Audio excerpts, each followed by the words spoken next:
തിരുപ്പതി ക്ഷേത്രം വീണ്ടും വിവാദങ്ങൾക്ക് വേദിയാവുകയാണോ? അഹിന്ദുക്കളായ ജീവനക്കാരോട് പിരിഞ്ഞു പോകാൻ നിർദ്ദേശിക്കുന്ന ദേവസ്വം തീരുമാനം പുതിയ വിവാദങ്ങൾക്ക് തിരികൊളുത്തിയിരിക്കുകയാണ്. ലോകത്തിലെ ഏറ്റവും സമ്പന്ന ഹിന്ദു ക്ഷേത്രമായ തിരുമല തിരുപ്പതി ക്ഷേത്രത്തിൽ നിന്ന് അഹിന്ദുക്കളായ ജീവനക്കാരെ ഒഴിവാക്കുന്നു. പുതുതായി രൂപീകരിച്ച തിരുമല തിരുപ്പതി ദേവസ്ഥാനം ട്രസ്റ്റിന്റേതാണ് നടപടി. അഹിന്ദുക്കളായ ജീവനക്കാർ സ്വയം വിരമിക്കൽ തിരഞ്ഞെടുക്കുകയോ സർക്കാരിന് കീഴിലെ മറ്റു വകുപ്പുകളിലേക്ക് സ്ഥലം മാറ്റം സ്വീകരിക്കുകയോ ചെയ്യണമെന്നുമുള്ള പ്രമേയമാണ് പാസാക്കിയിരിക്കുന്നത്. ആന്ധ്രാപ്രദേശ് സർക്കാർ നിയന്ത്രിക്കുന്ന ഇന്ത്യയിലെ ഒരു സ്വതന്ത്ര സർക്കാർ ട്രസ്റ്റാണ് തിരുമല തിരുപ്പതി ദേവസ്ഥാനം. തിരുപ്പതി ക്ഷേത്രവുമായി ബന്ധപ്പെട്ട് 7000 സ്ഥിര ജീവനക്കാരുണ്ടെന്നാണ് കണക്കുകൾ. ഇതിൽ 300 പേരെയെങ്കിലും പുതിയ നടപടി ബാധിക്കുമെന്നാണ് കണക്കുകൾ പറയുന്നത്.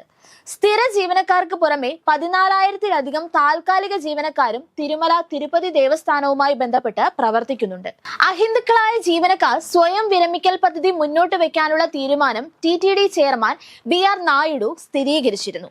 എന്നാൽ ഹിന്ദു ഇതര ജീവനക്കാരുടെ കൃത്യമായ എണ്ണം വെളിപ്പെടുത്താൻ അദ്ദേഹം തയ്യാറായില്ല എന്നാണ് ടൈംസ് ഓഫ് ഇന്ത്യ റിപ്പോർട്ട് ചെയ്യുന്നത്.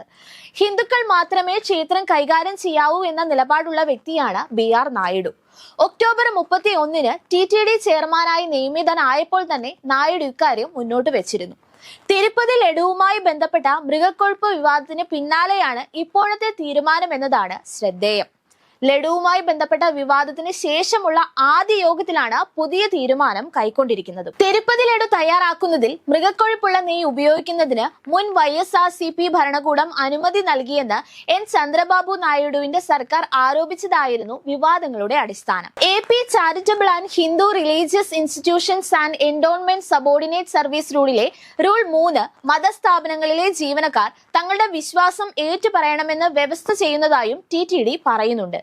ബോർഡിന്റെ തീരുമാനത്തിന് ട്രേഡ് യൂണിയനുകളുടെ പിന്തുണയുണ്ടെന്നുമാണ് വിവരം.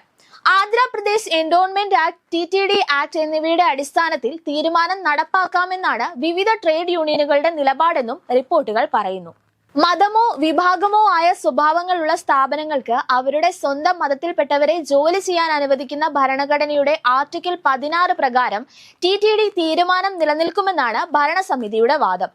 നെയ്യിൽ മായം ചേർത്തതുമായി ബന്ധപ്പെട്ട അടുത്തിടെയുണ്ടായ വിവാദങ്ങളുടെ പശ്ചാത്തലത്തിൽ തിരുമല ലഡുവും മറ്റു പ്രസാദങ്ങളും തയ്യാറാക്കാൻ ഉപയോഗിക്കുന്ന നെയ്യിന്റെ ഗുണനിലവാരം കാലാകാലങ്ങളിൽ നിരീക്ഷിക്കാൻ ഒരു കമ്മിറ്റി രൂപീകരിക്കാനും TTD തീരുമാനിച്ചിട്ടുണ്ട്. വെങ്കടേശ്വര ദർശനത്തിന് ശേഷം ഭക്തർക്ക് സൗജന്യ ഭക്ഷണം നൽകുന്ന അന്നപ്രസാദം കോംപ്ലക്സിലെ മെനുവിൽ അവതരിപ്പിക്കാനും തീരുമാനമായിട്ടുണ്ടെന്നാണ് TTD ചെയർമാൻ അറിയിച്ചിരിക്കുന്നത്. വെങ്കടേശ്വര ഭഗവാന്റെ ദർശനത്തിനായി തീർത്ഥാടകർ എടുക്കുന്ന സമയം 20 മുതൽ 30 മണിക്കൂറിൽ നിന്ന് 2-3 മണിക്കൂറായി കുറയ്ക്കുന്നതിന് ആർട്ടിഫിഷ്യൽ ഇന്റലിജൻസ് പോലുള്ള നൂതന സാങ്കേതിക വിദ്യകൾ ഉപയോഗിക്കാനും ട്രസ്റ്റ് തീരുമാനിച്ചിരിക്കുന്നുവെന്നും ചെയർമാൻ അറിയിച്ചു. നാളുകൾക്ക് മുൻപ് നായിഡു മുന്നോട്ട് വെച്ച ഈ തീരുമാനം വിവാദത്തിന് പിന്നാലെ നടപ്പിലാക്കുമ്പോൾ തീരുമാനത്തിന് പിന്നിൽ നിഗൂഢ ലക്ഷ്യങ്ങൾ ഉണ്ടോ എന്നാണ് ജനങ്ങൾ നിരീക്ഷിക്കുന്നത്.